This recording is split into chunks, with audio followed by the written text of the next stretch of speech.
بسم الله الرحمن الرحيم وقالوا أإذا ضللنا في الأرض أإنا لفي خلق جديد بل هم بلقاء ربهم كافرون قل يتوفاكم ملك الموت الذي وكل بكم ثم إلى ربكم ترجعون. السلام عليكم ورحمة الله وبركاته. ഖുർആൻ പദം 1419 ദിവസത്തിലേക്ക് എല്ലാവരെയും ഹാർദമായി സ്വാഗതം ചെയ്യുന്നു. വിശുദ്ധ ഖുർആനിലെ 32-ാമത്തെ അധ്യായമായ സൂറത്ത് സജദയിലെ 10-11 ആയത്തുകളാണ് ഇന്ന് പഠന വിധേയമാക്കുന്നത്. ക്ലാസ് ആരംഭിക്കുന്നതിനായി ആദരണീയനായ ഡോക്ടർ എ വിലായത്തുള്ള സാഹിബിനെ ക്ഷണിക്കുന്നു. السلام عليكم ورحمة الله وبركاته. أعوذ بالله من الشيطان الرجيم. بسم الله الرحمن الرحيم. وقالوا أئذا ضللنا في الأرض أئنا لفي خلق جديد بل هم بلقاء ربهم كافرون قل يتوفاكم ملك الموت الذي وكل بكم ثم إلى ربكم ترجعون. صدق الله العلي العظيم. സൂറത്ത് സജ്ദയിലെ 10-11 ആയത്തുകളാണ് ഞാൻ നിങ്ങളെ കേൾപ്പിച്ചിട്ടുള്ളത്. സൂറത്തിന്റെ തുടക്കം മുതൽ നമ്മൾ എത്തി നിൽക്കുന്ന ഈ 9-10-11 ആയത്തുകൾ വരെയുള്ള ഈ ഭാഗം മുഖ്യമായിട്ട് 3 ആക്ഷേപങ്ങൾ അല്ലെങ്കിൽ 3 വിമർശനങ്ങൾ മക്കയിലെ ആളുകൾ ഉന്നയിച്ചതിനെയാണ് കൈകാര്യം ചെയ്യുന്നത്. അതിനോടുള്ള പ്രതികരണമായിട്ടാണ് ഈ ആയത്തുകൾ അടങ്ങിയിട്ടുള്ള കാര്യങ്ങൾ മുന്നോട്ട് വെക്കുന്നത്. അതിലൊന്നാമത്തേത് നമ്മൾ മനസ്സിലാക്കിയതുപോലെ നബി സല്ലല്ലാഹു അലൈഹി വസല്ലമയുടെ അള്ളാഹുവിന്റെ ദൂതൻ എന്ന അവകാശവാദം അദ്ദേഹം അങ്ങനെ ക്ലെയിം ചെയ്തുകൊണ്ടാണല്ലോ രംഗത്ത് വന്നത്. അത് വ്യാജമായ, അദ്ദേഹം സ്വയം ചമച്ചുണ്ടാക്കിയ ചില വാക്യങ്ങളെ മുൻനിർത്തിക്കൊണ്ട് നടത്തുന്ന തെറ്റായ വാദമാണ് എന്നതാണ് മക്കയിലെ ആളുകൾ പറയുകയുണ്ടായ കാര്യം. അത് ഇഫ്തിറ ആണ്, അദ്ദേഹം വ്യാജമായി ചമച്ചുണ്ടാക്കിയതാണ്. അങ്ങനെയുള്ള ദൈവിക വെളിപ്പാടുകൾ എന്ന പേരിൽ അദ്ദേഹം കേൾപ്പിക്കുന്നത് വ്യാജമായി ഉണ്ടാക്കിയ, സ്വന്തം നിലക്ക് തന്നെ തട്ടിക്കൂട്ടി ഉണ്ടാക്കിയതാണ് എന്നതാണ്. അതിന് അള്ളാഹു വളരെ ശക്തമായ ഭാഷയിൽ ഒരു പ്രതികരണം നൽകുന്നത് നമ്മൾ കണ്ടു. ബൽ ഹുവൽ ഹഖ്ഖു മിർ റബ്ബിക ലിതുൻദിറ ഖൗമൻ മാ അതാഹും മിൻ നദീരിൻ മിൻ ഖബ്ലിക. ഇതാണ് അതിനുള്ള പ്രതികരണമായിട്ട് നൽകപ്പെട്ടത്. നമ്മൾ മുകളിൽ തുടക്കത്തിൽ തന്നെ കാണുകയുണ്ടായത്. അത് വ്യാജമായി ചമച്ചുണ്ടാക്കിയതാണ് എന്നാണ് അവർ പറയുന്നത്. എന്നാൽ അത് നിന്റെ നാഥനിൽ നിന്നുള്ള സത്യം തന്നെയാണ്. അത് വെറുതെ അലക്ഷ്യമായിട്ട് അങ്ങനെ കേൾപ്പിക്കപ്പെട്ട വാക്യങ്ങളല്ല, മറിച്ച് ഒരു താക്കീതുകാരൻ നേരത്തെ വന്നിട്ടില്ലാത്ത ഒരു സമൂഹത്തിന് താങ്കൾ താക്കീത് നൽകുന്നതിന് വേണ്ടിയാണ് ഈ വാക്യങ്ങൾ അള്ളാഹു അവതരിപ്പിക്കുന്നത് എന്നതാണ് അവിടെ ചൂണ്ടിക്കാണിക്കപ്പെട്ട ഒരു കാര്യം. രണ്ടാമത്തത് അവരുന്നയിച്ച ആക്ഷേപം അവരുടെ ബഹുദൈവത്വ വിശ്വാസത്തിന്റെ പശ്ചാത്തലത്തിൽ ഈ പ്രപഞ്ച സാകല്യത്തിനായി ഒരേ ഒരു തമ്പുരാനേ ഉള്ളൂ, ഒരേ ഒരു ദൈവമേ ഉള്ളൂ, ആരാധ്യനായിട്ട് ഒരുവനേ ഉള്ളൂ എന്ന കാര്യം അവര് നിഷേധിക്കുകയാണ്. എന്നിട്ട് ആ കാര്യം മുൻനിർത്തിക്കൊണ്ട് ആ മാർഗത്തിലേക്ക് ജനങ്ങളെ ക്ഷണിക്കുന്നതിനെതിരിൽ അവര് ആക്ഷേപങ്ങൾ ഉന്നയിക്കുകയും ചെയ്യുകയാണ്. അതിനുള്ള മറുപടിയായിട്ടാണ് തുടർന്നുള്ള ആയത്തുകളിൽ അള്ളാഹു തന്നെ പരിചയപ്പെടുത്തുന്ന വിധത്തില് ചില കാര്യങ്ങൾ പറയുകയുണ്ടായത്. അല്ലാഹുല്ലദീ ഖലഖസ് സമാവാതി വൽ അർള വമാ ബൈനഹുമാ ഫീ സിത്തത്തി അയ്യാം. അല്ലാഹുവാണ് ആകാശങ്ങളെയും ഭൂമിയെയും അവയ്ക്കിടയിലുള്ളതിനെയും ഒക്കെയും സൃഷ്ടിച്ചിട്ടുള്ളത് 6 ദിവസത്തെ അല്ലെങ്കിൽ 6 ഘട്ടങ്ങളിലായിട്ട്. അതിനെ തുടർന്ന് എല്ലാറ്റിന്റെ മേലും നിയന്ത്രണവും അധികാരവും ഉള്ളവനായിട്ട് അവൻ തന്റെ സിംഹാസനത്തിലേറിയിരിക്കുകയാണ്. അവന് പുറമെ നിങ്ങൾക്ക് ഒരു രക്ഷകനോ സഹായിയോ അതല്ലെങ്കിൽ ഒരു ശുപാർശകനോ വേറെ ഇല്ല എന്ന കാര്യവും പറഞ്ഞു. മാത്രവുമല്ല, ഈ പ്രപഞ്ച സംവിധാനത്തിന്റെ മേൽ മൊത്തമായി നിയന്ത്രണമുള്ളവൻ അവൻ മാത്രമാണ്.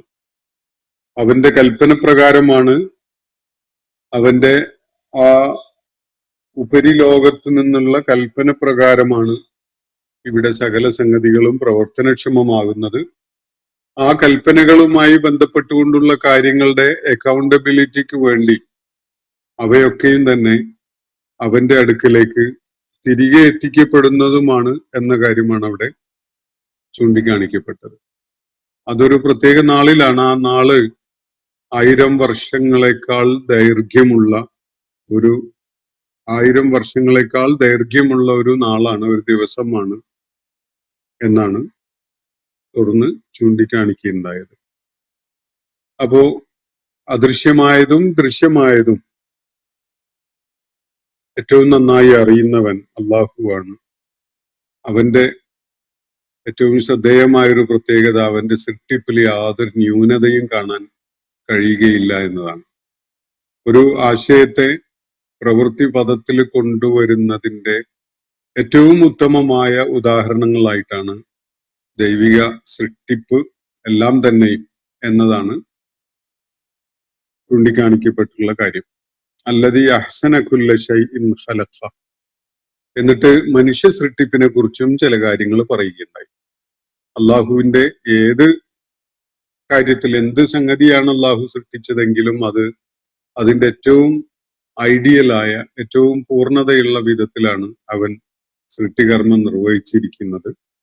മനുഷ്യന്റെ സൃഷ്ടിപ്പ് അവൻ തുടങ്ങിയിട്ടുള്ളത് വളരെ നിസ്സാരമായിട്ട് തോന്നുന്ന കളിമണ്ണിൽ നിന്നാണ്, തീനിൽ നിന്നാണ് എന്നുകൂടി ചൂണ്ടിക്കാണിക്കപ്പെട്ടു.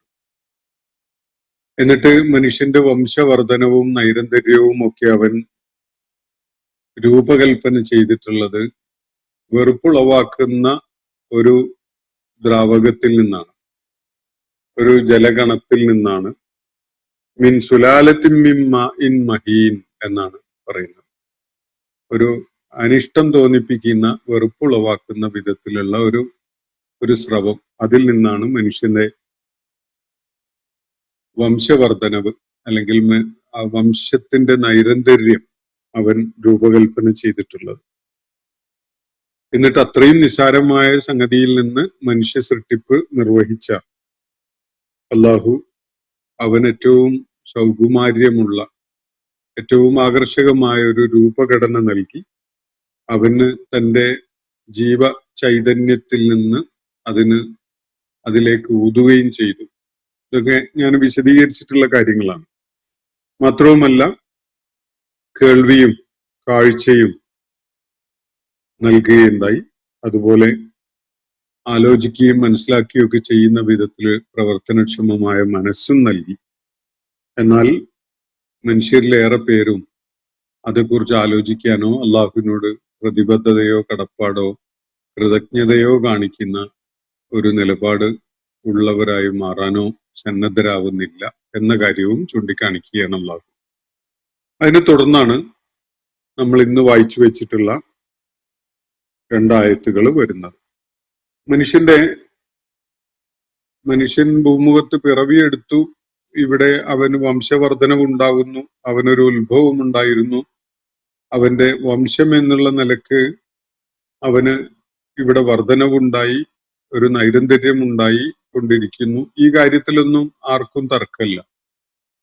ഇനി മനുഷ്യന്റെ അടുത്ത ഘട്ടത്തിലുള്ള പരിണിതി എന്തായിരിക്കും എന്ന കാര്യത്തിലും കൃത്യമായ ചില കാര്യങ്ങൾ അള്ളാഹു പറയുന്നുണ്ട്. അത് മനുഷ്യോൽപത്തിയുടെ കാലം മുതൽ തന്നെ ദൈവികമായി മനുഷ്യന് പഠിപ്പിക്കപ്പെട്ടുകൊണ്ടിരിക്കുന്ന കാര്യങ്ങളുടെ ഭാഗമാണ്. മനുഷ്യന് ഈ ജീവിതത്തോടെ എല്ലാം തീരുന്നില്ല.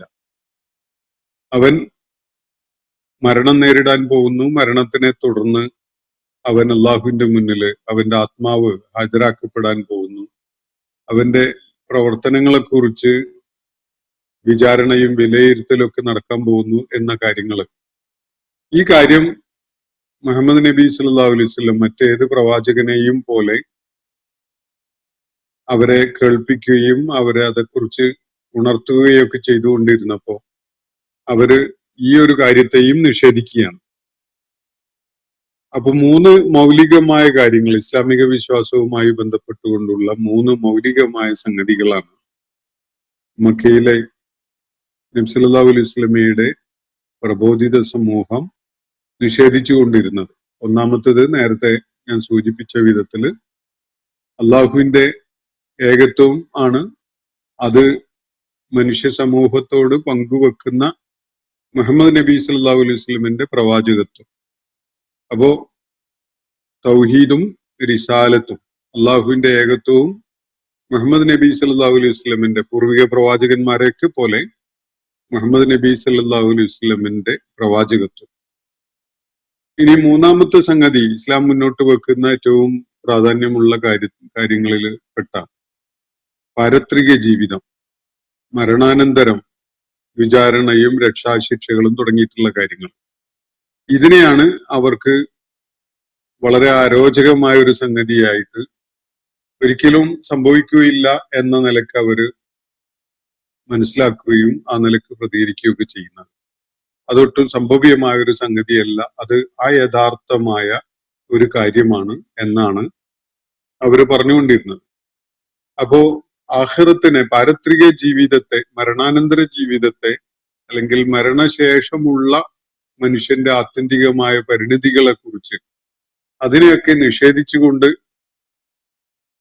കഴിഞ്ഞിരുന്ന ആ ആളുകൾ ഉന്നയിച്ച ഒരു ചോദ്യമാണ് അള്ളാഹു ഇവിടെ നമ്മളെ കേൾപ്പിക്കുന്നത്. ഈ 10-ാമത്തെ ആയത്ത് തുടങ്ങുന്നത് അങ്ങനെയാണ്. വഖാലു, അവര് ചോദിക്കുന്നു, ഈ സമൂഹം, മക്കയിലെ നബി സല്ലല്ലാഹു അലൈഹി വസല്ലമയുടെ പ്രബോധിത സമൂഹം ചോദിക്കുന്നു, വഖാലു അഇദാ ലലൽനാ ഫിൽ അർദി അഇന്നാ ലഫീ ഖൽഖിൻ ജദീദ്. ഇതാണ് അവരുടെ ചോദ്യം. നമ്മൾ മണ്ണിൽ ലയിച്ച് ചേർന്ന് അലിഞ്ഞില്ലാതെ ആയി കഴിഞ്ഞാൽ പിന്നെ നമ്മൾ വീണ്ടും പുതിയൊരു സൃഷ്ടിയായി രൂപകൽപ്പന ചെയ്യപ്പെടുമെന്നോ, നമ്മൾ വീണ്ടും പുതിയൊരു സൃഷ്ടിയായി പുനരുജ്ജീവിപ്പിക്കപ്പെടുമെന്നോ എന്നാണ് അവർ ചോദിക്കുന്നത്. അവർക്കത് ഉൾക്കൊള്ളാനേ പറ്റുന്നില്ല. അതിനൊരു കാരണമുണ്ട്. എന്തുകൊണ്ട് അവര് അത് അംഗീകരിക്കുന്ന ഒരു മനോഘടന ഉള്ളവരായില്ല എന്നതിനുള്ള ഒരു ഉത്തരം അള്ളാഹു തുടർന്ന് നൽകുന്നുണ്ട്. അപ്പൊ ഇവര് ഉന്നയിക്കുന്ന ഈ ചോദ്യം ഇതാണ്: മരണശേഷം നമ്മൾ വീണ്ടും നമ്മളുടെ ശരീരമൊക്കെ മണ്ണിൽ അലിഞ്ഞ് ലയിച്ച് ചേർന്ന് കണ്ടുപിടിക്കാൻ പോലും ഇല്ലാത്ത വിധത്തിൽ മാറിയതിനു ശേഷം വീണ്ടും നമ്മൾ പുനർജീവിപ്പിക്കപ്പെടുമോ എന്നതാണ് ഉന്നയിക്കപ്പെട്ടിട്ടുള്ള വിഷയം. ഇവിടെ ഖാലു ഐദാ ലലൽന ഫിൽ അർള് എന്ന ഒരു പ്രയോഗമാണ്. ഭൂമിയിൽ നമ്മള് നമ്മുടെ പ്രയാണഗതി പോലും, എവിടെയാണ് നമ്മുടെ അവശിഷ്ടങ്ങൾ ഉള്ളത് എന്ന് പോലും അറിയാത്ത വിധത്തില് വി ഗോട്ട് ലോസ്റ്റ് എന്നാണ് അതിന് ഇംഗ്ലീഷിൽ പറയാവുന്ന ഒരു സംഗതി. നമ്മളെ തന്നെ കാണാനോ കണ്ടുപിടിക്കാനോ ഒന്നും പറ്റാത്ത വിധത്തില് നമ്മളെ ഈ മണ്ണിൽ അലിഞ്ഞു ചേർന്ന് ലയിച്ചില്ലാതായി കഴിഞ്ഞാൽ, ഇത് ലലാലത്ത് എന്ന് നമ്മൾ സാധാരണ പറയാറുള്ള വാക്ക് തന്നെയാണ്. ഐദ ലലൽന ഫിൽ അർളി, ഭൂമിയിൽ നമ്മൾ വഴി നഷ്ടപ്പെട്ടവരായാൽ എന്നാണ് അതിന്റെ ലിറ്ററൽ മീനിങ്. ഭൂമിയിൽ നമ്മളെ കണ്ടുപിടിക്കാൻ കഴിയാത്ത വിധത്തില് വി വെർ ലോസ്റ്റ് എന്നുള്ളത് സങ്കല്പിക്കുക. We got lost. അങ്ങനെയാണെങ്കിൽ വഴി നഷ്ടപ്പെട്ട അല്ലെങ്കിൽ കണ്ടുപിടിക്കാൻ കഴിയാത്ത വിധത്തില് ഒരാള് അപ്രത്യക്ഷനായി കഴിഞ്ഞാൽ, അപ്പൊ ഒരു മെറ്റഫോറിക്കൽ ആയിട്ടുള്ള ഒരു ഭാഷാ പ്രയോഗമാണ്. ഭൂമിയിൽ അലിഞ്ഞു ചേർന്നാൽ എന്നതൊക്കെ നമ്മൾ അതിന്റെ ആശയമായിട്ട് പങ്കുവെക്കുന്ന കാര്യങ്ങളാണ്. നമ്മൾ ഭൂമിയിൽ വഴിതെറ്റിയാൽ എന്നാണ് അതിന്റെ ഭാഷാപരമായിട്ട് ലഭിക്കുന്ന അർത്ഥസൂചന. പക്ഷെ അതിന്റെ ആശയം അതല്ല. ഭൂമിയിൽ യാത്രക്കിടയിൽ വഴിതെറ്റി എവിടെയെങ്കിലും വഴിമുട്ടിപ്പോയാൽ എന്നുള്ള അർത്ഥത്തിലല്ല. തുടർന്നുള്ള വാക്കുകൾ അത് വ്യക്താക്കുന്നുണ്ട്. അപ്പോ ഭൂമിയിൽ നമ്മൾ അലിഞ്ഞില്ലാതെ ആയി കഴിഞ്ഞാൽ, ഭൂമിയിൽ നമ്മൾ കണ്ടുപിടിക്കാൻ കഴിയാത്ത വിധത്തില് ഈ മണ്ണിൽ ലയിച്ച് ചേർന്ന് അപ്രത്യക്ഷമായി കഴിഞ്ഞാൽ, ആ ഇന്നാ ലഫീ ഖൽഖിൻ ജദീദ്, നമ്മൾ വീണ്ടും മറ്റൊരു പുതിയ സൃഷ്ടിയായി മാറുമെന്നോ? ഇതാണ് ഉന്നയിക്കപ്പെടുന്ന ചോദ്യം. മരണശേഷം നമ്മുടെ ശരീരം പൂർണ്ണമായിട്ട് മണ്ണിന്റെ ഭാഗമായി കഴിഞ്ഞു. അതിനുശേഷം നമ്മൾ വീണ്ടും പുനരുജ്ജീവിപ്പിക്കപ്പെടുമോ എന്നതാണ് ഇവർ ഉന്നയിക്കുന്ന ചോദ്യം. ഇസ്ലാമിന്റെ അടിസ്ഥാന വിശ്വാസങ്ങളിൽ പെട്ടൊരു കാര്യമാണ് മനുഷ്യന് ഈ ഐഹിക ലോകത്തെ ജീവിതം, അതിന് മരണത്തോടെ ഒരു അന്ത്യമുണ്ടാവുന്നു. പക്ഷെ അത് അയാളുടെ ജീവിതത്തിന്റെ എന്നേക്കുമായിട്ടുള്ള അന്ത്യമല്ല. മരണശേഷം പുനരുജ്ജീവിപ്പിക്കപ്പെടുന്നു. ഈ ഐഹിക ലോകത്തെ മനുഷ്യന്റെ കർമ്മങ്ങൾ മുഴുവനും വിലയിരുത്തപ്പെടുന്നു. അതിന്റെ അടിസ്ഥാനത്തിൽ അവന് രക്ഷയും ശിക്ഷയും ഒക്കെ നിർണയിക്കപ്പെടുന്നു എന്നതാണ് ഇസ്ലാം മുന്നോട്ട് വെക്കുന്ന പാരത്രിക ജീവിതവുമായി ബന്ധപ്പെട്ട ഒരു അടിസ്ഥാനപരമായ ആശയം. ഇതിനെയാണ് ഇവര് നിഷേധിക്കുന്നത്. അങ്ങനെ ഉണ്ടാകുമോ? അത് തീർത്തും അവിശ്വസനീയമായ ഒരു കാര്യമായിട്ടാണ് അവർക്ക് അനുഭവപ്പെടുന്നത്. അപ്പൊ ഇവരതിനെ അവിശ്വസിക്കുന്നു എന്ന് പറയുന്നതിന്റെ ശരിയായ തലം എന്താണ്? ഒന്ന്, പ്രത്യക്ഷത്തിൽ നമുക്ക് തോന്നുക അത് അസാധ്യമായ ഒരു സംഗതിയാണ് എന്നാണ് അവർ കരുതുന്നത് എന്നാണ്. അവർ പറയുന്നത് പ്രത്യക്ഷത്തിൽ അങ്ങനെയൊക്കെയാണ്. അത് അസാധ്യമാണ്, ഒരിക്കലും അങ്ങനെ പുനരുജ്ജീവിപ്പിക്കാൻ സാധിക്കുകയില്ല. മരിച്ചുപോയ ആള് ജഡം മണ്ണിൽ അലിഞ്ഞു ചേർന്നതിന് ശേഷം. അപ്പൊ എന്താണ് മരണം? മരണശേഷം പുനരുജ്ജീവിപ്പിക്കപ്പെടുക എന്ന് പറഞ്ഞാൽ എന്താണ് എന്നത് നമ്മൾ ഇതുമായി ബന്ധപ്പെട്ടുകൊണ്ട് മനസ്സിലാക്കേണ്ടതുണ്ട്. ഇപ്പൊ മനുഷ്യന്റെ ശരീരത്തിൽ ഒരു അവയവം മുറിഞ്ഞുപോയി, അറ്റുപോയി എന്ന് കരുതുക. ഒരു കാല് അല്ലെങ്കിൽ ഒരു കൈയൊക്കെ മുറിഞ്ഞു പോയാൽ അത് ശരീരത്തിൽ വീണ്ടും തുന്നിച്ചേർത്ത് ഉപയോഗപ്രദമാക്കാൻ കഴിയാത്ത വിധത്തിലാണ് സംഭവിച്ചിട്ടുള്ളതെങ്കിൽ സ്വാഭാവികമായിട്ടും അത് നമ്മൾ കൊണ്ടുപോയി മണ്ണിനടിയിൽ ഒഴിച്ചു മൂടും, അല്ലെങ്കിൽ വേറെ നിലക്ക് പ്രോസസ് ചെയ്ത് കളയും. അപ്പൊ ഈ ശരീരാവശിഷ്ടം, ശരീരത്തിൽ നിന്ന് മുറിച്ചെടുക്കപ്പെട്ട അല്ലെങ്കിൽ മുറിഞ്ഞു പോയിട്ടുള്ള ഈ ഭാഗം, അതിന്റെ കൂടെ ഞാൻ എന്ന എന്റെ സ്വത്വബോധം ഒരു തരിമ്പെങ്കിലും പോകുന്നുണ്ടോ?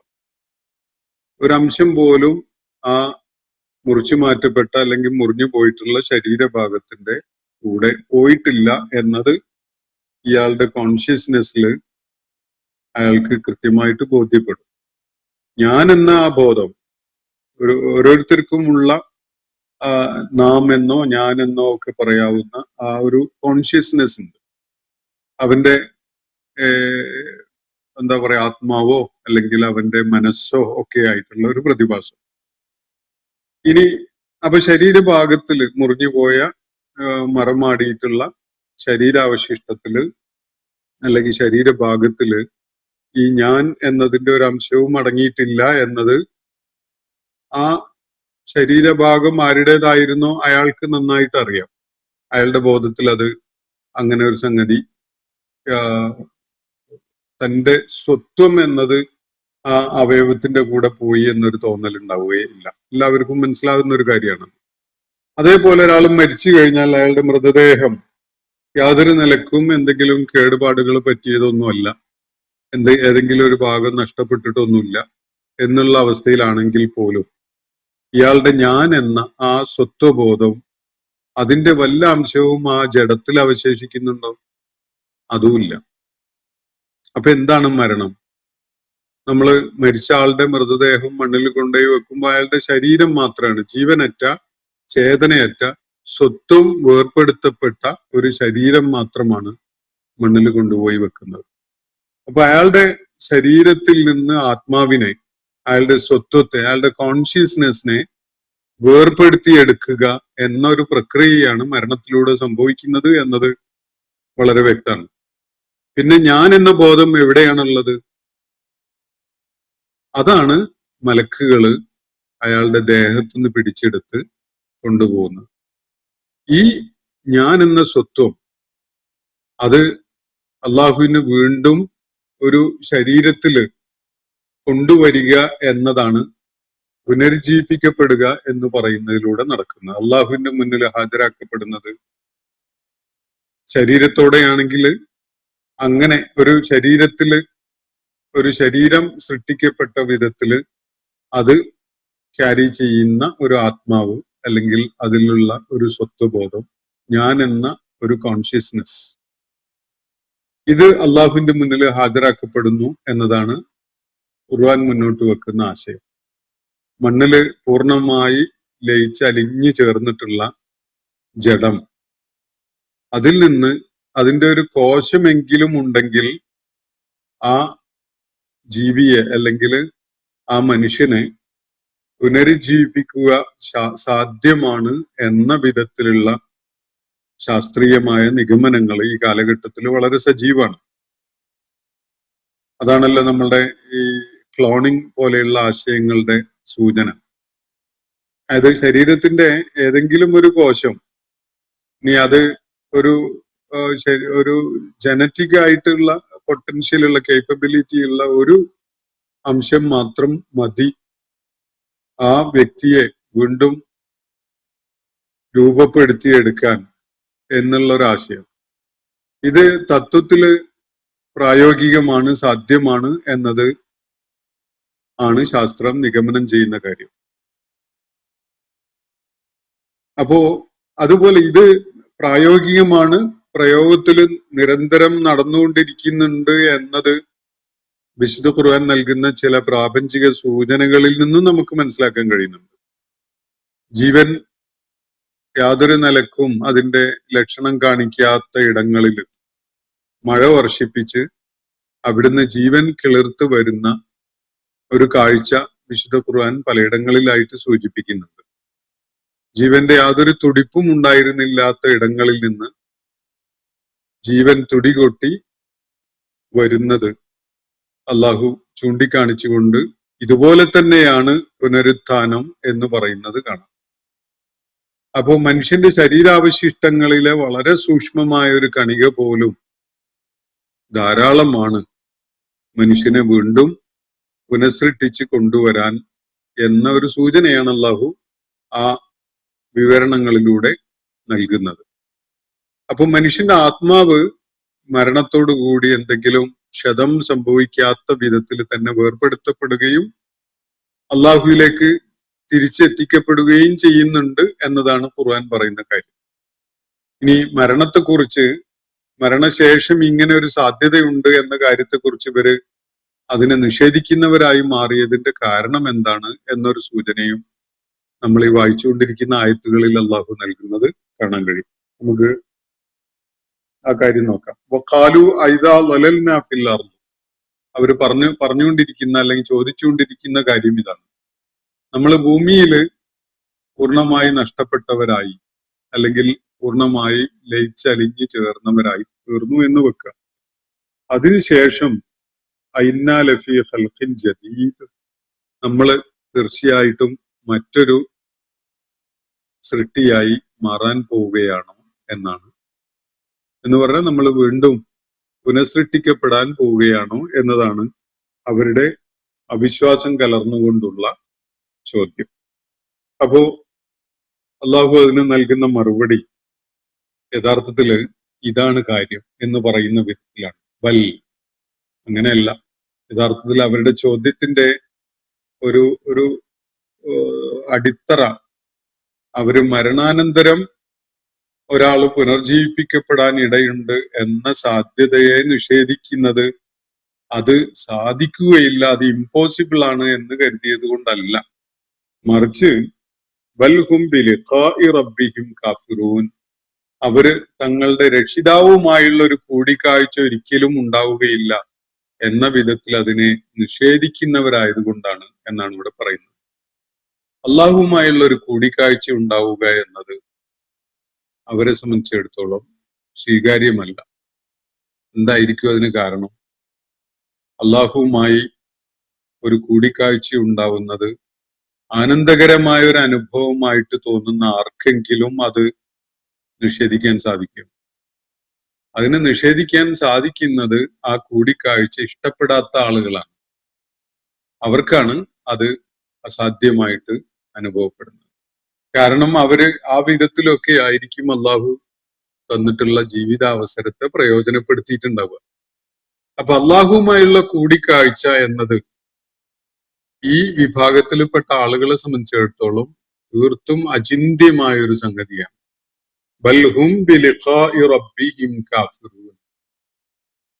ഒന്ന് സങ്കല്പിച്ചു നോക്കി, ഇവരോട് പറഞ്ഞത് നിങ്ങൾക്ക് തോന്നിയ വിധത്തിൽ ജീവിച്ചോളൂ, കുഴപ്പമില്ല, നിങ്ങൾ എങ്ങനെ ജീവിച്ചാലും നിങ്ങൾ ആനന്ദത്തിമർപ്പിലായിട്ട് ഇവിടെ ഏത് വിധത്തിലും ജീവിതം ആസ്വദിച്ചുകൊണ്ട് അങ്ങ് ജീവിച്ചാലും മരണശേഷം നിങ്ങൾക്കൊന്നും പേടിക്കേണ്ടതില്ല, നിങ്ങൾ വീണ്ടും പുനർജീവിപ്പിക്കപ്പെടും, പൂർവിക ജന്മത്തിലെ പോലെ അല്ലെങ്കിൽ അതിനേക്കാൾ മെച്ചപ്പെട്ട ഒരു സാധ്യത നിങ്ങൾക്ക് തുറന്നു വരും, നിങ്ങളൊന്നും പേടിക്കേണ്ടതില്ല എന്ന് പറഞ്ഞാൽ ഇവരാരെങ്കിലും അങ്ങനെ ഒരു സംഗതിയെ നിഷേധിക്കാൻ പോകുന്നുണ്ടോ? അതൊരിക്കലും ഉണ്ടാവില്ല. അവർക്ക് അതിൽ വലിയ എതിർപ്പൊന്നും ഉണ്ടാവില്ല. അവര് അങ്ങനെ ഉണ്ടാവുകയാണെങ്കിൽ വളരെ നല്ലത്, ഉണ്ടായിക്കോട്ടെ എന്ന ഒരു നിലപാട് സ്വീകരിക്കുന്നവരായിട്ടാണ് നമുക്ക് ഈ ആളുകളെ കാണാൻ കഴിയും.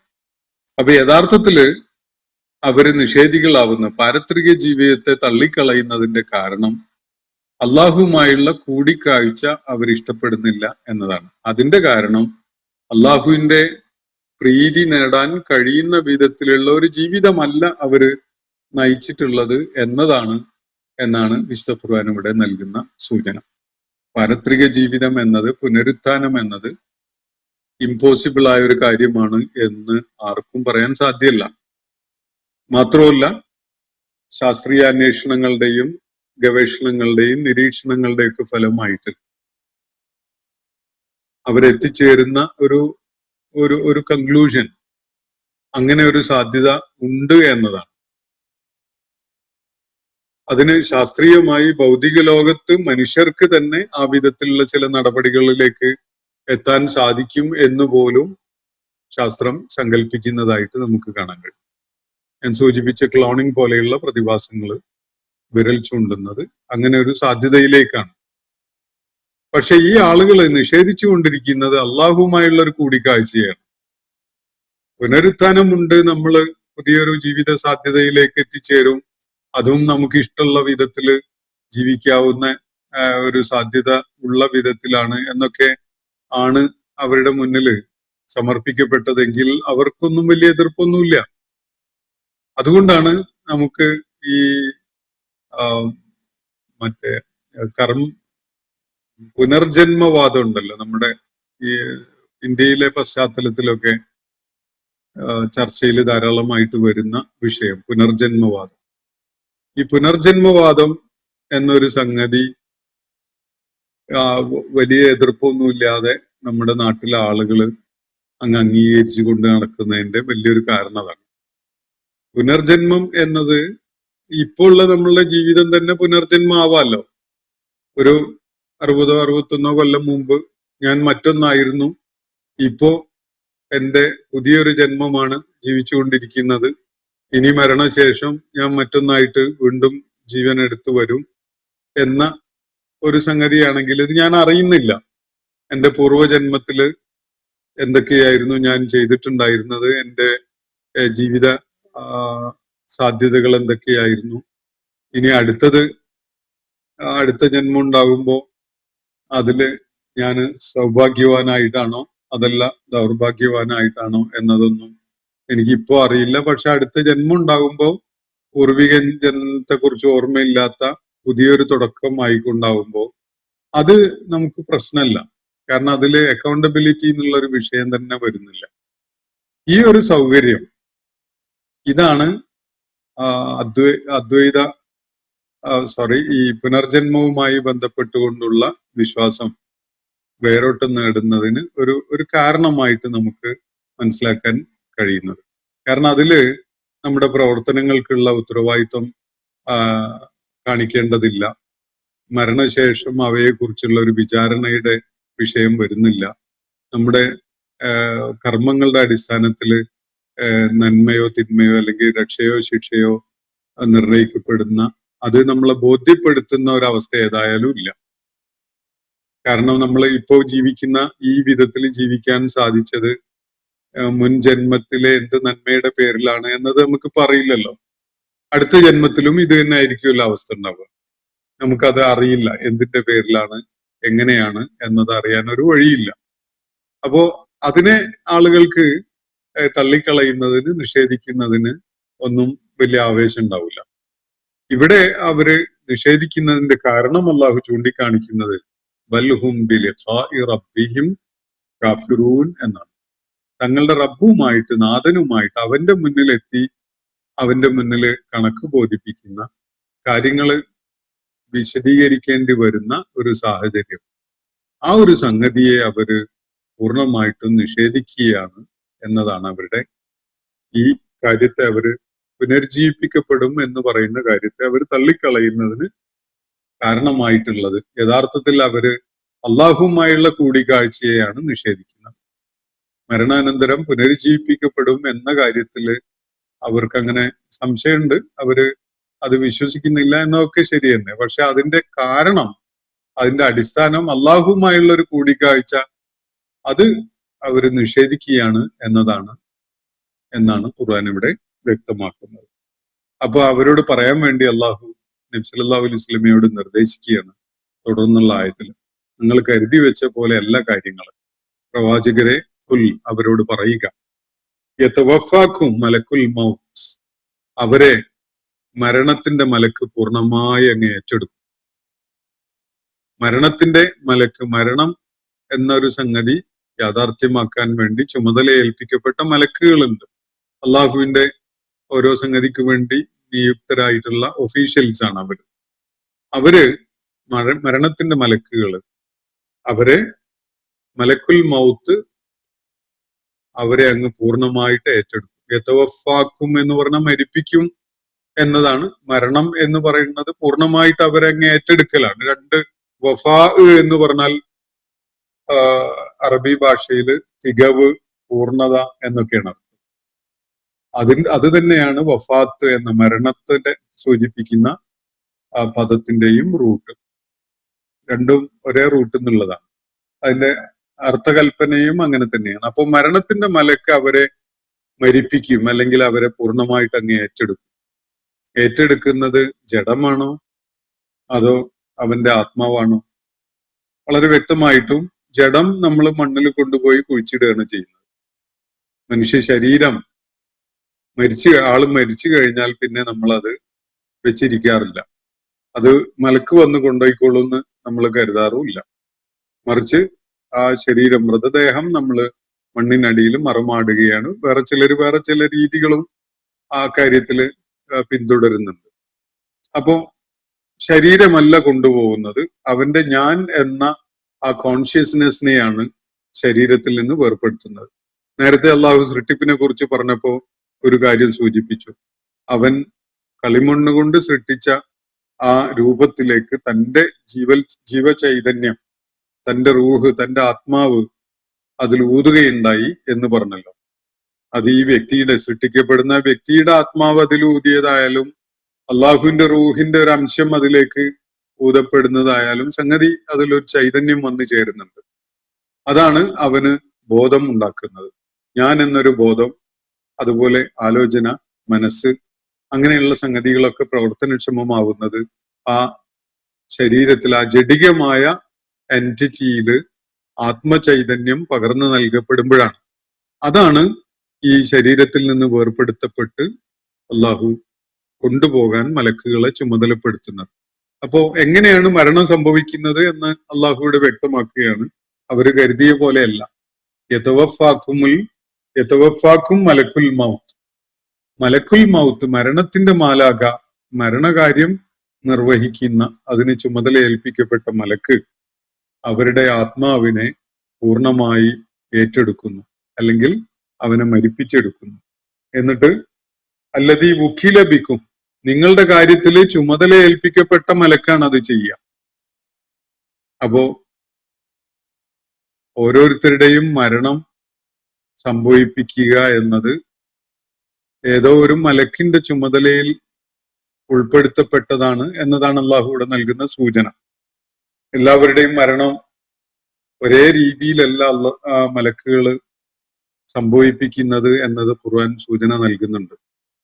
നല്ല ആത്മാക്കള്, സുഹൃതം ചെയ്ത് ജീവിച്ച ആളുകളുടെ ആത്മാക്കളെ അവരുടെ ശരീരത്തിൽ നിന്ന് വേർപെടുത്തി മലക്കുകൾ കൊണ്ടുപോകുന്നത് വളരെ സൗമ്യമായ വിധത്തിലും വളരെയേറെ അവരോട് അനുകമ്പയും അനുതാപവും ഒക്കെ കാണിച്ചുകൊണ്ടുമാണ് എന്ന കാര്യം വിശുദ്ധ ഖുർആൻ വ്യക്താക്കുന്നുണ്ട്. എന്നാൽ ദുഷ്കൃത്യങ്ങളിൽ കഴിഞ്ഞിരുന്ന ആളുകൾ, അങ്ങേയറ്റത്തെ ദുഷ്ടന്മാരായിട്ട് ജീവിച്ച ആളുകളുടെ ആത്മാവിനെ മലക്കുകൾ പിടിച്ചെടുക്കുന്നത് വളരെ പരുഷമായ രീതിയിലാണ്, അതിഭീകരമായ ഭയാനകമായ വിധത്തിലാണ് എന്ന കാര്യവും ഖുർആൻ വ്യക്തമാക്കുന്നുണ്ട്. അപ്പോ ഓരോ ആളുടെയും മരണം സംഭവിപ്പിക്കുന്നതിന് വേണ്ടി അള്ളാഹു ചുമതല ഏൽപ്പിച്ചിട്ടുള്ള മലക്ക്, ആ മലക്കാണ് അയാളുടെ ആത്മാവിനെ പൂർണ്ണമായി ഏറ്റെടുക്കുന്നത്. എന്നിട്ടോ സുമ്മ ഇലാ റബ്ബിക്കും തുർജഊൻ, എന്നിട്ട് അതിനെ തുടർന്ന് നിങ്ങളുടെ റബ്ബിന്റെ അടുക്കിലേക്ക് നിങ്ങൾ തിരികെ എത്തിക്കപ്പെടുകയും ചെയ്യുന്നു. അപ്പൊ ശരീരത്തിൽ നിന്ന് ആത്മാവിനെ വേർപെടുത്തി അത് അള്ളാഹുവിന്റെ മുന്നിലേക്ക് എത്തിക്കുക എന്ന കാര്യം, അത് മലക്കുകളെ ചുമതലപ്പെടുത്തിയിട്ടുള്ള കാര്യമാണ്.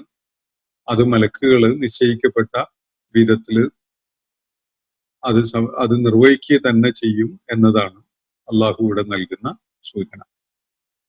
മനുഷ്യ ശരീരത്തിൽ ഒരാൾ മരിച്ചു കഴിഞ്ഞാൽ പിന്നെ അയാളിൽ സ്വത്വം, അയാളിൽ ആ ബോധം, ഞാൻ എന്ന ഒരു കോൺഷ്യസ്നെസ്, അത് ഒരിക്കലും തന്നെ അവശേഷിക്കുന്നില്ല.